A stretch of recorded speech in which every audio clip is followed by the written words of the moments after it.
ಸೋಜು Gowda YouTube ಚಾನಲ್ಗೆ ಆತ್ಮೀಯ ಸ್ವಾಗತ ಸುಸ್ವಾಗತ. ನಾನು ನಿಮ್ಮ ಪ್ರೀತಿಯ ಸೋಜು ಗೌಡ. ಆಯಿತಾ, ತುಂಬ ದಿನ ಆಯಿತು ಲಾಗ್ ಮಾಡಿದ್ದೆ. ಇವತ್ತು ಯಾವುದಾದ್ರೂ ಒಂದು ಲಾಗ್ ಮಾಡುವ ಅಂತ ಅಂದ್ಕೊಂಡೆ. ಹಾಗೆ ಇವಾಗ ಅಂಗಡಿಗೆ ಹೋಗ್ತಾ ಇದ್ದೀನಿ. ಅಂಗಡಿಗೆ ಯಾಕಂದರೆ ನಂದು ಗಾಡಿ ತೊಳಿಬೇಕು ಮಾರೆ. ಗಾಡಿ ಫುಲ್ಲು ಮಣ್ಣಲ್ಲಿ ಹೋಗಿದೆ. ಹಾಗೆ ನಾನು ಯಾವತ್ತು ವಾರದಲ್ಲಿ 1-2 ದಿನ ಎಲ್ಲ ನಾನು ಗಾಡಿ ತೊಳಿತಿದ್ದೆ. ಆಯಿತಾ, ಇವಾಗ ಕಮ್ಮಿ ಟೈಮೇ ಸಿಗೋದಿಲ್ಲ, ಅದಕ್ಕೋಸ್ಕರ ತೊಳೆದೇ ಇರಲಿಲ್ಲ. ಹಾಗೆ ನೋಡಿ, ನಾನು ಸ್ಟೆಪ್ ಹಿಡಿದುಕೊಂಡು ಹೋಗ್ತಾ ಇದ್ದೇನೆ. ನನ್ನ ಗಾಡಿಗೆ ಇವಾಗ ತೋರಿಸಿದೆ ಯಾವ ಥರ ಇದೆ ಅಂತ. ಮತ್ತು ಫುಲ್ಲು ಚಂದ ತೊಳೆದು ಮತ್ತು ವಾಪಸ್ ತೋರಿಸ್ತೀನಿ. ನಾನು ಹೋಗ್ತಾ ಇದ್ದೀನಿ ನೋಡಿ, ನನ್ನ ಗಾಡಿ ಇವಾಗ ತೋರಿಸ್ತೀನಿ. ನೋಡಿ, ಗಾಡಿ ಅಲ್ಲಿ ನಿಂತಿದೆ ಮಾರೆ. ನೋಡುವಾಗ ಬೇಸರ ಆಗ್ತದೆ. ಅದು ನನಗೆ ಗಾಡಿ ಎಲ್ಲ ಉಂಟಲ್ಲ ಕ್ಲೀನ್ ಇರಬೇಕಾಯ್ತಾ, ಇಲ್ಲದಿದ್ದರೆ ತುಂಬ ಬೇಸರ ಆಗ್ತದೆ ನನಗೆ. ಹಾಗೆ ಗಾಡಿಯನ್ನು ತುಂಬ ಪ್ರೀತಿಸ್ತೀನಿ. ನನಗೆ ಅದೇ ನನಗೆ ಜೀವ. ಆಯಿತಾ, ಅದಕ್ಕೇನಾದರೂ ಆದರೆ ಉಂಟಲ್ಲ, ನನಗೆ ಹುಷಾರಿರೋದಿಲ್ಲ. ಆ ಥರ ಅಷ್ಟು ಪ್ರೀತಿ ಮಾಡ್ತೇನೆ ನನ್ನ ಗಾಡಿಯನ್ನು. ಚಂದ ಉಂಟಲ್ಲ, ತೊಳಿಬೇಕಂತಿಲ್ಲ. ನಾನು ಮೊನ್ನೆ ಅಷ್ಟೇ ರಿಪೇರಿಗೆ ಇಟ್ಟಿದ್ದೆ. ನಾನು ವಾಶ್ ಮಾಡಬೇಕು ಅಂತ ಅಂದ್ಕೊಂಡೆ, ಫುಲ್ಲು ಮಣ್ಣಿರ್ಬೋದು ಅಂತ. ಆದರೆ ಮಣ್ಣಿಲ್ಲ ನೋಡಿ. ಇದು ಅವತ್ತು ನಾನು ಬಿದ್ದದಾಯ್ತಾ ಗಾಡಿಯಲ್ಲಿ. ಇದು ಎಲ್ಲಿ ಅಂತ ಹೇಳಿದರೆ ಮಡಿಕೇರಿಯಲ್ಲಿ. ನಾನು ಮತ್ತು ತಂಗಿ ಅಕ್ಕನ ಮನೆಗೆ ಹೋಗಿರುವಾಗ ಬಿದ್ದದ್ದು ಮಾರೆ. ಇದರಲ್ಲಿ ಸ್ಕ್ರ್ಯಾಚೇ ಆಗಿರಲಿಲ್ಲ. ಫಸ್ಟ್ ಸ್ಕ್ರ್ಯಾಚ್ ಇಲ್ಲಿ ಇದು ಯಾರೋ ಒಬ್ಬರು, ನಾನು ಇದು ತೆಗೆದು 1 ತಿಂಗಳು ಸಹ ಆಗಿರಲಿಲ್ಲ. ಆಗ ಕೃಷ್ಣ ಜನ್ಮಾಷ್ಟಮಿಗೆ ತಗೊಂಡೋಗಿದ್ದೆ. ಅಲ್ಲಿ ಯಾರೋ ಮಕ್ಕಳು ರೂಢಿ ಹಾಕಿಂಟಲ್ಲ, ಹಾಗೆ ತೆಗೆದಿಟ್ಟಿದ್ದಾರೆ.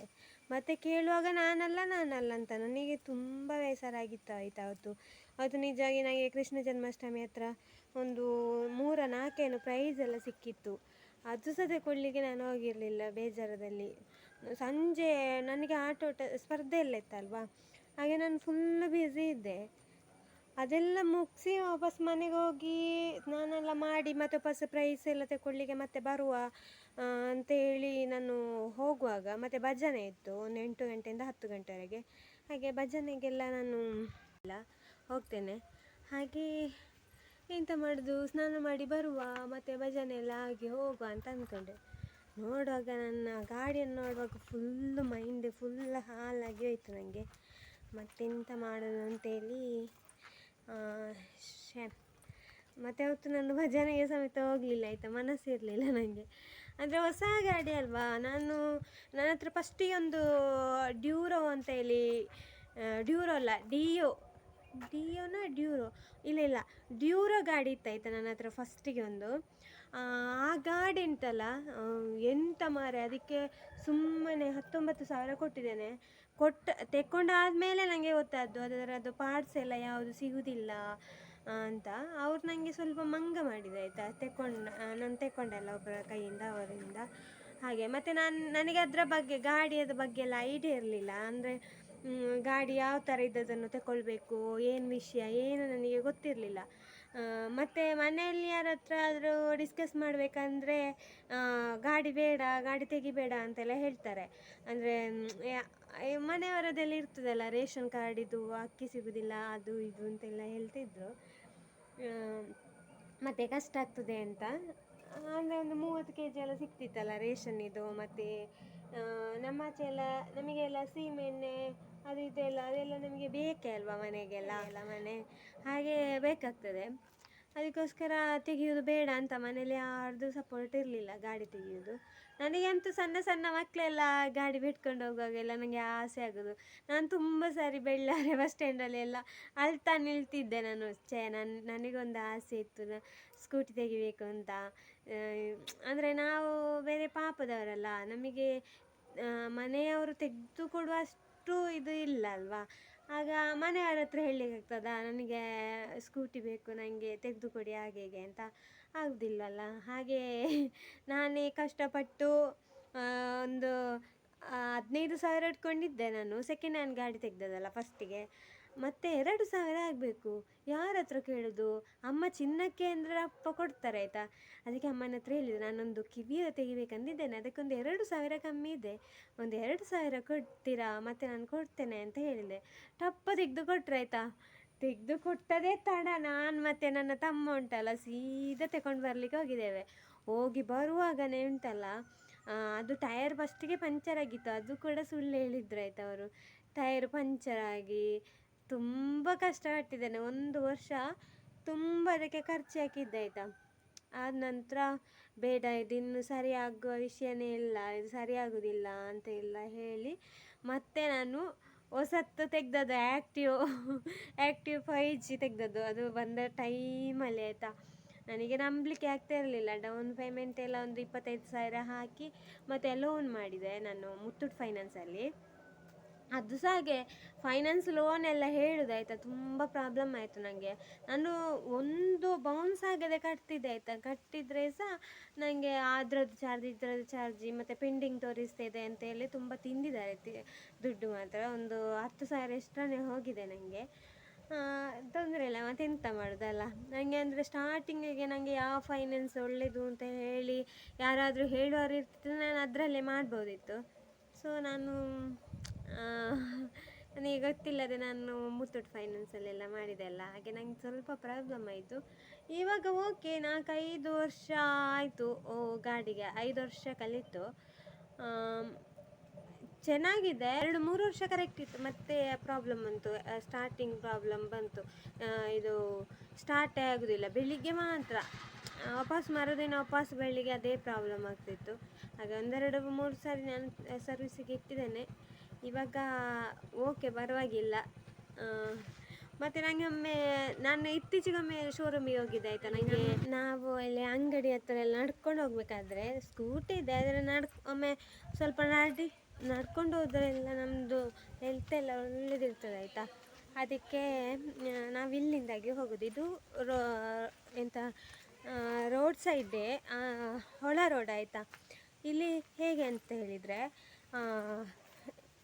ಒಳ ರೂಟು, ಅಂದರೆ ಅಲ್ಲಿ ಆಚೆ ರೋಡಿಂದ ಸಹ ಹೋಗಲೇ ಆಗ್ತದೆ, ಇಲ್ಲಿ ನಡ್ಕೊಂಡು ಹೋಗ್ಬೇಕಾಯ್ತಾ. ಚೆಂದ ಇದೆ ಮಾತ್ರ, ಹುಲ್ಲೆಲ್ಲ ಬಂದಿದೆ ಅಲ್ಲ ತುಂಬ. ಹಾಗೆ ಒಟ್ರಾಶಿ ಫುಲ್ಲು ಕಾಡು ಥರ ಇದೆ ಇಲ್ಲಿ. ಸಂಜೆ ಎಲ್ಲ ಒಬ್ಬರೇ ಬರಲಿಕ್ಕೆ ಭಯ ಮಾತ್ರ. ಮೈನ್ ರೋಡ್ ನಾನು ತೋರಿಸ್ತೇನೆ ಇವಾಗ ಎಲ್ಲಿಗೆ ಜಾಯಿನ್ ಆಗ್ತದೆ ಅಂತ.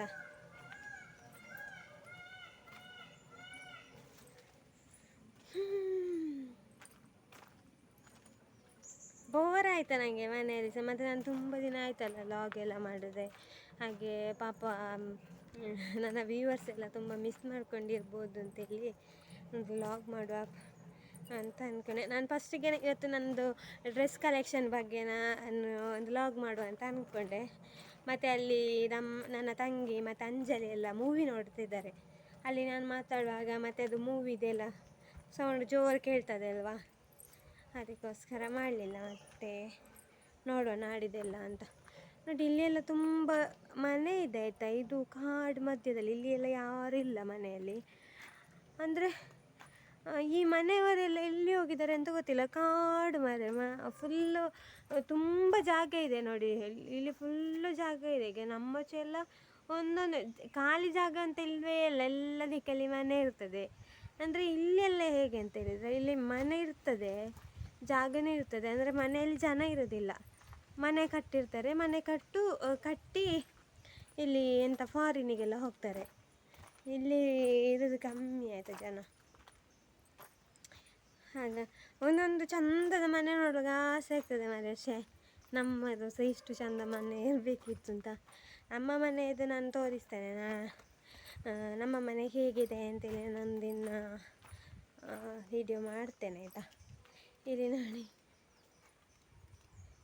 ಎಷ್ಟು ಚಂದ ಇದೆ ಅಲ್ಲ, ಫುಲ್ಲು ಗ್ರೀನಾಗಿ. ಇದೆಲ್ಲ ಫೋಟೋ ಎಲ್ಲ ಶೂಟ್ ಮಾಡಬೇಕು. ಅವತ್ತೆಲ್ಲ ಜಾಸ್ತಿ ಇಲ್ಲಿ ಬಂದು ಕೂತ್ಕೊಂಡಿರ್ತಿದ್ದೆ, ಸಂಜೆ ಎಲ್ಲ ಬಂದು ವಾಕಿಂಗ್ ಬರೋದು. ನೋಡಿ ಒಳ ರೂಟು. ಇದು ನೋಡುವಾಗ ಇಲ್ಲಿ ಹಾರರ್ ಮೂವಿ ಎಲ್ಲ ಮಾಡ್ಬೋದು, ಶೂಟಿಂಗ್ ಎಲ್ಲ ಸಂಜೆ ಹೊತ್ತಿಗೆಲ್ಲ. ನೋಡಿ ನವಿಲಿದೆ ಮಾರೆ, ಎಲ್ಲಿದೆ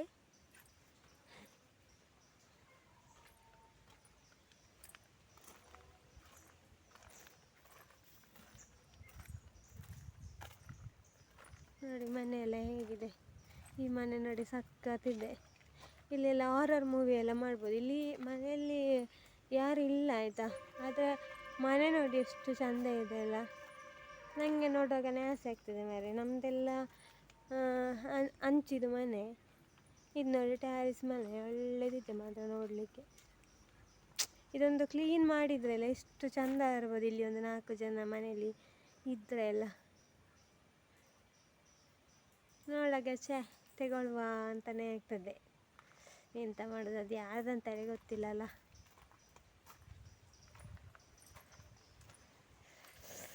ಮಾವಿನ ಮರ, ಇಲ್ಲಿ ಮಾವಿನಕಾಯಿ ತುಂಬ ಆಗ್ತದೆ, ಆದರೆ ಒಂದೇ ಒಂದು ಮಾವಿನಕಾಯಿ ತಿನ್ನಲಿಕ್ಕೆ ಸಿಗೋದಿಲ್ಲ. ಅಂದರೆ ಎಲ್ಲ ಬಾವಲಿ ಬಂದು ತಿಂತಾರೆ ಆಯಿತಾ. ನಂದು ಅಡುಗೆ ಸಮೇತ ಆಗಲಿಲ್ಲ ಮಾರೆ. ಇನ್ನೂ ಸಹ ನಡಿಬೇಕದು, ಆಚೆ ಫುಲ್ ಹೋಗ್ಬೇಕಾಯ್ತು, ಉದಾಸೀನ ಆಗ್ತಾ ಉಂಟು ನನಗೆ. ಹಾಗೆ ನೆಕ್ಸ್ಟ್ ಟೈಮ್ ನಾನು ತೋರಿಸ್ತೇನೆ ಆ ರೂಟ್ ಆಯಿತಾ. ಇದು ಒಳಗಿಂದ, ಅಂದರೆ ಇವಾಗ ನನಗೆ ಅಂಗಡಿಗೆ ಹೋಗ್ಲಿಕ್ಕಿಲ್ಲಲ್ಲ, ಅದಕ್ಕೋಸ್ಕರ ಇಲ್ಲಿಂದಲೇ ನಾನು ಟರ್ನ್ ಆಗ್ತೇನೆ. ನೋಡಿ ನಮ್ಮ ರೂಮ್ ಹತ್ರ ಇದ್ದಾರಲ್ಲ ಅವರು 3 ಜನ ಮಕ್ಕಳು ಆಯಿತಾ. ಚೆಂದ ಆಗ್ತದೆ ಅವ್ರ ಹತ್ರ ಮಾತಾಡಲಿಕ್ಕೆ, ನಗ್ತಾ ಇರ್ತಾರೆ ನೋಡಿ. ಎಂಥ ಕ್ಯೂಟ್ ನಗು ನೋಡಿ. ಇದು ಸಣ್ಣ ಅವಳು ಆಯಿತಾ, ಇವಳು ಸಣ್ಣ ಅವಳು. ಹಾಯ್ ನೋಡಿ, ಹಾಯ್ ಮಾಡುದು. ಹಾಯ್ ಕ್ಯಾ ಜೇನ್ ಚಲ್ಲೆಗಾ, ಹಾಂ ಜೇನ್ ಚಲ್ಲೆಗಾ, ಹಾಂ ಜೇನ್ ಚಲ್ಲೆಗಾ ನೋಡಿ. ಖುಷಿ ಆಗ್ತದೆ ಆಯಿತಾ. ಅವಳು ಇವಳಿದಲ್ಲ, ಇವಳು ಸಣ್ಣವಳು, ಲಾಸ್ಟಿನವಳು, ಕ್ಯೂಟ್ ಆಗಿದ್ದಾಳೆ. Smile smile. ವಾ ಡ್ಯಾನ್ಸ್ ಕರ ಡ್ಯಾನ್ಸ್.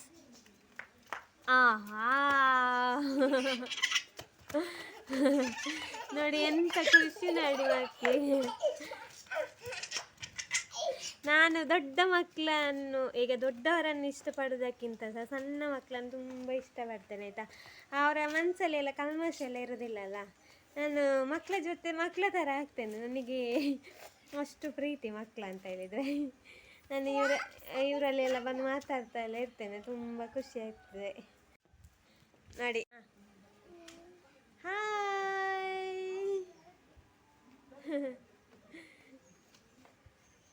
ನೋಡಿ ಎಷ್ಟು ಪ್ರೀತಿ ಅಕ್ಕ ತಂಗಿಯವರ ಮೇಲೆಲ್ಲ. ಇಲ್ಲಿ ಬೋರ್ ಆಗೋದಿಲ್ಲ, ಇವರು ಇಷ್ಟು ಜನ ಇರ್ತಾರೆ. ಶಾಲೆಗೆ ಹೋದ್ರೆ ಇಲ್ಲಿ ಸುದ್ದಿ ಇರೋದಿಲ್ಲ, ಇಲ್ಲ ಇದ್ರೆ ಎಂಥ ಗೊಬ್ಬೆ ಮಾತಾಡ್ತಾ ಎಲ್ಲ ಇರ್ತದೆ. ತುಂಬ ಖುಷಿ ಆಗ್ತದೆ ನೋಡಿ, ಹಾಯ್ ಮಾಡೋದೆಲ್ಲ ಹಾಗೆ. ನಾನೀಗ ಅವ್ರ ಹತ್ರ ಸೆಕೆಂಡ್ ಕೇಳ್ತೇನೆ ನೋಡಿ. ಅವ್ರು ಸೆಕೆಂಡ್ ಕೊಡ್ತಾರೆ ಮತ್ತು ಇಂಗ್ಲೀಷ್ ಚೆಂದ ಮಾತಾಡ್ತಾರೆ ಆಯಿತಾ. Second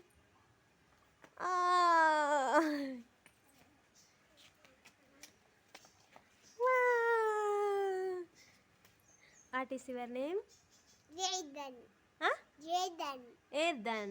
What is your name? Satin. Satin. Jackie. Huh? Jackie. Jacqueline. Jacqueline. Jaden. No. Jaden. Jadeline. Jadeline. Jacqueline. Jaden. Jaden. Huh? Yes. Jaden. Wow. ಅವರು ಚಂದ ಮಾತಾಡ್ತಾರೆ ಆಯಿತಾ. ಆದರೆ ಅವರಿಗೆ ಇಂಗ್ಲೀಷ್, ನನಗೆ ಕನ್ನಡ, ನನಗೆ ಇಂಗ್ಲೀಷ್ ಬರೋದಿಲ್ಲಲ್ಲ, ಹಾಗೆ ಅವರು ಇಂಗ್ಲೀಷಲ್ಲಿ ಚಂದ ಮಾತಾಡ್ತಾರೆ. ಮತ್ತು ಅವರ ಅಮ್ಮ ಎಲ್ಲ ಚಂದ ಮಾತಾಡ್ತಾರೆ ಇಂಗ್ಲೀಷಲ್ಲಿ, ಹಾಗೆ ಅವರೆಲ್ಲ ಇಂಗ್ಲೀಷ್ ಮಾತಾಡೋದು ಆಯಿತಾ. ಮತ್ತು ಅವ್ರದ್ದು ಭಾಷೆ ಸಹ ನನಗೆ ಅಷ್ಟೊಂದು ಗೊತ್ತಿಲ್ಲ, ಚಂದ ಮಾತಾಡ್ತಾರೆ, ತುಂಬ ಕ್ಯೂಟಾಗಿದ್ದಾರೆ, ಖುಷಿ ಆಗ್ತದೆ ಅವ್ರ ಹತ್ರ. ಅವಳು ಕೂಗುದು ನೋಡಿ, ಎಂತ ಕೂಗುದು ಮಾರೆ, ಅದು ಅಣ್ಣ ಕೊಡಲಿಲ್ಲ ಅಂತ. Smile please, smile. ನೋಡಿ ನನ್ನೊಟ್ಟಿಗೆ ಬಂದಿದ್ದಾರೆ ಆಯಿತಾ.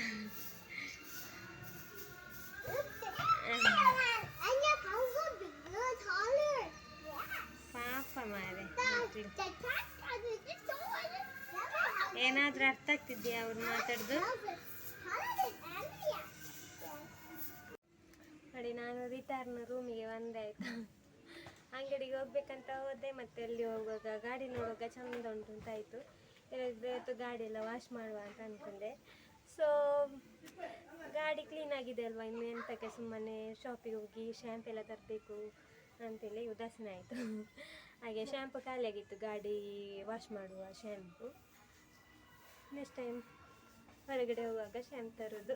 ಇಲ್ಲಾದರೆ ತುಂಬ ನಡಿಬೇಕಿತ್ತು. ಮತ್ತು ಸಾಂಬಾರೆಲ್ಲ ಆಗಲಿಲ್ಲ, ಇನ್ನು ಸಾಂಬಾರೆಲ್ಲ ಮಾಡಬೇಕು. ಊಟ ಇಟ್ಟೋಗಿದೆ, ಹಾಗೆ ಇನ್ನು ಸ್ವಲ್ಪ ಸಾಂಬಾರು ಮಾಡಬೇಕು.